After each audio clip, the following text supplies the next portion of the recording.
Baik, perkenalkan Bang, nama saya Naomi Graf Simbolon dengan NIM 11S25043. Jadi pada saat ini saya akan menjelaskan mengenai modul praktikum 4, studi kasus 2.1 mengenai simulasi kontinu sistem distribusi air tangki asrama. Jadi, pada program ini saya membuat model simulasi sistem distribusi air dalam tangki penyimpanan dengan menggunakan pendekatan persamaan diferensial kontinu. Jadi tujuan dari program ini Bang untuk menganalisis bagaimana ketinggian air dalam tangki berubah terhadap waktu berdasarkan dari debit air masuk dan dari debit air keluar. Jadi simulasi ini juga dilengkapi dengan dashboard interaktif menggunakan Streamlit dan visualisasi grafik menggunakan Plotly. Jadi pengguna dapat melakukan analisis sistem dengan mudah. Jadi yang pertama-tama library utama yang digunakan dalam program ini itu yang pertama ada NumPy, bisa kita lihat di sini. Itu untuk operasi numerik dan perhitungan matematika. Kemudian ada Skippy, itu untuk menyelesaikan persamaan diferensial menggunakan metode numerik.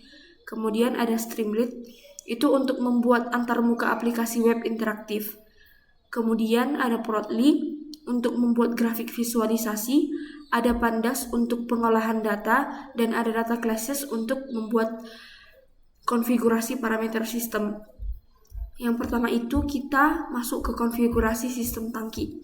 Jadi pada bagian pertama, program dibuat sebuah kelas konfigurasi bernama TankConfig.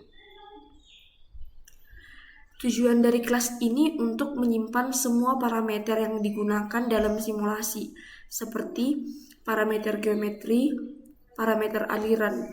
Kemudian ada kondisi awal dan perhitungan atribut turunan. Kemudian yang kedua itu ada model fisika sistem tangki. Di sini dibuatlah kelas bernama TankPsychis. Jadi kelas ini berfungsi untuk mendefinisikan model fisika dari sistem tangki air. Jadi di sini kita gunakan dua fungsi utama. Yang pertama menghitung luas tangki. Jadi fungsi ini itu hanya mengembalikan nilai luas penampang tangki yang sudah dihitung pada konfigurasi. Kemudian menghitung laju aliran bersih. Di sini ada kondisi khusus yang perlu kita ketahui bahwa jika ketinggian air hampir 0, maka airnya tidak bisa keluar, sehingga Q out sama dengan Q0. Jadi hal ini membuat simulasinya itu jadi lebih realistis. Kemudian kita lanjut ke sistem persamaan diferensial. Jadi pada bagian ini dibuatlah kelas TankOD yang bertugas untuk mendefinisikan persamaan diferensial sistem. Jadi persamaan ini menunjukkan bahwa perubahan tinggi air terhadap waktu bergantung pada selisih debit masuk dan selisih debit keluar. Kemudian pembatasan visi sistem. Jadi program ini juga menambahkan dua kondisi pembatas. Yang pertama itu jika tangki kosong, H lebih kecil sama dengan 0, maka ketinggian tidak boleh berkurang lagi. Kemudian kalau tangkinya penuh atau H lebih besar sama dengan H max, maka airnya tidak boleh bertambah lagi.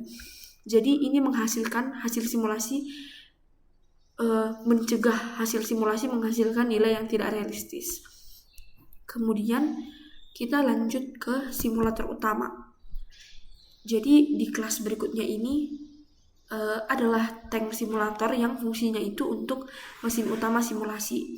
Jadi kelas ini itu menggabungkan konfigurasi sistem, model fisika, serta sistem persamaan diferensial.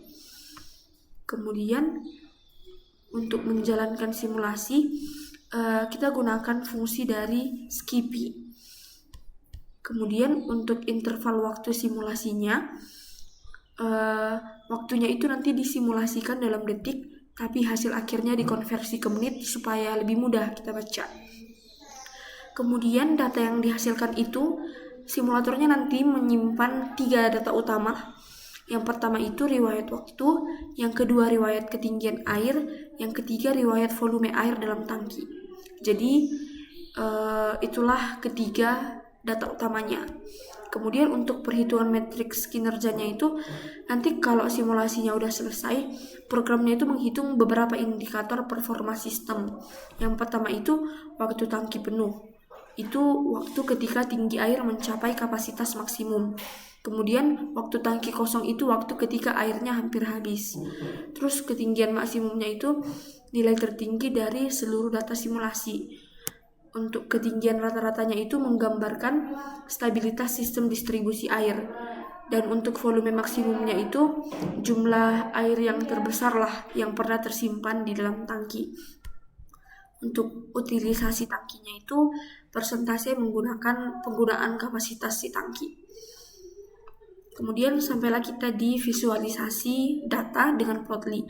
Jadi program ini menyediakan dua jenis visualisasi utama. Yang pertama itu grafik profil ketinggian air. Jadi grafik ini itu nanti menunjukkan gimana ketinggian air berubah terhadap si waktu. Grafik ini juga nanti akan menunjukkan garis kapasitas maksimum dan zona operasi aman tangki. Jadi kita sebagai pengguna ini Bang dapat melihat apakah sistem bekerja secara normal atau tidak normal.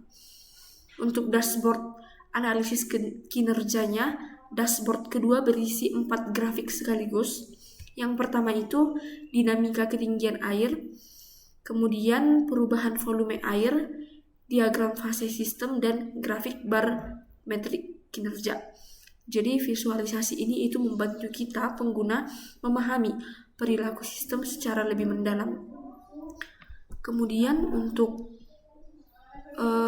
antarmuka pengguna atau Streamlit, jadi program ini menggunakan Streamlit untuk membuat aplikasi berbasis web. Jadi di bagian sidebar itu kita pengguna dapat mengubah parameter simulasinya, misalkan jari-jari tangki, tinggi tangki, debit masuk, debit keluar, ketinggian awal, dan waktu simulasi. Jadi setelah parameter diubah, sistem akan menjalankan simulasi ulang dengan otomatis. Kemudian untuk analisis sensitivitas sistem, program ini itu menyediakan fitur analisis sensitivitas namanya.